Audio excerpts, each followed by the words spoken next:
Тауық қосылған бәліш жасаймыз. Қаймақ аламыз, сода қосамыз, жақсылап араластырамыз. Кейін бір жұмыртқа, тұз саламыз. Ең артында ұн салып қамыр илейміз.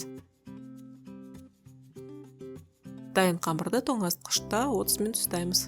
Кейін картоп аламыз, пияз, тауық етін қосып, оған тұз,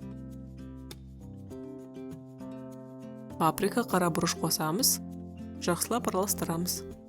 Дайын салманы жайылған қамырдың үстіне саламыз, үстінен сары май саламыз, екінші қамырмен бетін жауып, бекітеміз. Бәліштің ортасында тесік жасап, жұмыртқа жағамыз, 45 минут пісіреміз.